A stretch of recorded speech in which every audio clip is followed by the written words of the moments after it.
ভারতে মেডিকেল ভর্তি পরীক্ষার প্রশ্নপত্র ফাঁসের জেরে তীব্র আন্দোলন গড়ে তুলেছিল ককরোচ জনতা পার্টি। টানা ৩৭ দিনের আন্দোলনের মুখে ভারতীয় জেনজিদের কাছে নতি স্বীকার করতে বাধ্য হয়েছে মোদী সরকার। এর ফলে পদত্যাগ করেছেন কেন্দ্রীয় শিক্ষামন্ত্রী ধর্মেন্দ্র প্রধান। সেই সঙ্গে মেনে নেওয়া হয়েছে আন্দোলনকারীদের সব দাবিও। এরপরই রাজপথ ছেড়ে ঘরে ফিরে গেছেন আন্দোলনকারীরা। এই অবস্থায় আন্দোলনের পর নতুন বার্তা দিয়েছেন প্রধানমন্ত্রী নরেন্দ্র মোদী ও সিজেপির প্রধান অভিজিৎ দীপকে।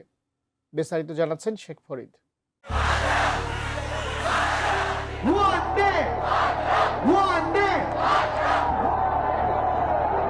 মেডিকেল ভর্তি পরীক্ষা প্রশ্নপত্র ফাঁসের জেরে তীব্র আন্দোলন গড়ে তুলে মোদী সরকারের ঘুম হারাম করে দিয়েছিল ককরোচ জনতা পার্টি। এই আন্দোলনের মধ্য দিয়ে ভারতীয় তরুণদের নতুন নেতা হিসেবে নিজেকে প্রতিষ্ঠিত করেন সিজেপি প্রধান অভিজিৎ দীপকে। তার নেতৃত্বে হওয়া টানা ৩৭ দিনের আন্দোলনের মুখে পদত্যাগ করতে বাধ্য হয়েছেন কেন্দ্রীয় শিক্ষামন্ত্রী ধর্মেন্দ্র প্রধান।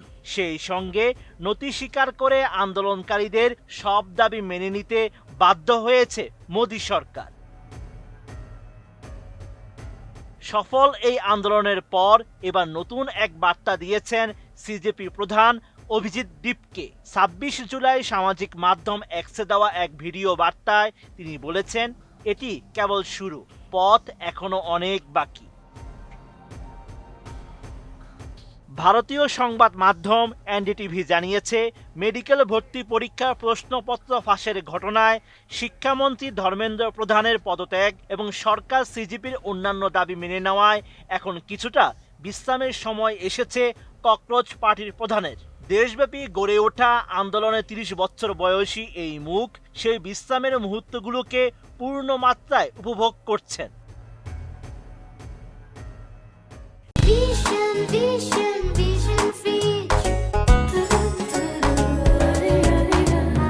ভিডিও বার্তায় অভিজিৎ বলেছেন, এখন আর কোনো উৎকণ্ঠা নেই। আন্দোলনের ৩৭ দিনকে সত্যি অত্যন্ত কঠিন বলে অভিহিত করেছেন তিনি। It feels really good. आज फाइनली कहा जाकर आराम से सो पाया हो और बेडरूम में उठ पाया हो विदाउट थिंकिंग कि आगे क्या करना है या आज शाम तक क्या होगा क्या नहीं होगा। कोई पैनिक नहीं है। और जो पिछले 37 डेज में झेला, it was really really difficult. It was not easy, not just for me but for all of our team, and most of all I would like to thank each and every supporter of the Cockroach Janata Party spread across India. That this is just a beginning. The Cockroach Janata Party has a long way to go, and for sure we will go long way. This is just a beginning. Jai Hind. এদিকে জেনজিদের আন্দোলনের পর পরীক্ষা ব্যবস্থাকে আরও নির্ভরযোগ্য, স্বচ্ছ ও প্রযুক্তি নির্ভর করতে ইনফোসিসের সহ-প্রতিষ্ঠাতা নন্দন নীলেকানির নেতৃত্বে একটি উচ্চ ক্ষমতা সম্পন্ন টাস্ক ফোর্স গঠনের ঘোষণা দিয়েছেন ভারতের প্রধানমন্ত্রী নরেন্দ্র মোদী। ২৬ জুলাই এক্সে দেওয়া এক ভিডিও বার্তায় মোদী বলেন, শিক্ষার্থীদের ভবিষ্যৎ সুরক্ষায় ভারত সরকার ধারাবাহিকভাবে নানা পদক্ষেপ নিচ্ছে। যারা শিক্ষার্থীদের ভবিষ্যৎ নিয়ে খেলেছে তারা এখন কারাগারে রয়েছে। এই ধরনের মামলার দ্রুত নিষ্পত্তির জন্য ফাস্ট ট্র্যাক আদালত গঠন করা হয়েছে। এছাড়া সংসদে কঠোর আইনি বিধান সহ নতুন আইন প্রণয়নের কাজও এগিয়ে নেওয়া হচ্ছে। फ्रेंड्स, विद्यार्थियों के भविष्य के लिए भारत सरकार लगातार अनेकविध कदम उठा रही है। जिन लोगों ने विद्यार्थियों के भविष्य के साथ खिलवाड़ किया वे जेलों में सड़ रहे हैं। हमने फास्ट ट्रैक कोर्ट बना चुके हैं।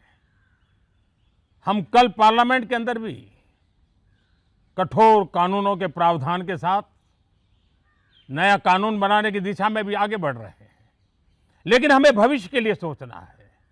हमारी परीक्षा पद्धति विश्वस्त हो, हमारी परीक्षा पद्धति ट्रांसपेरेंट हो, हमारी परीक्षा पद्धति में सबसे ज़्यादा अब टेक्नोलॉजी का उपयोग हो। इन सारी बातों को ध्यान में रखते हुए विश्व प्रसिद्ध टेक्नोलॉजी एक्सपर्ट श्रीमान नंदन नीलेकनी जी के नेतृत्व में एक हाई पावर टास्क फोर्स बनाने का निर्णय किया है। Sheikh Farid, ATN news.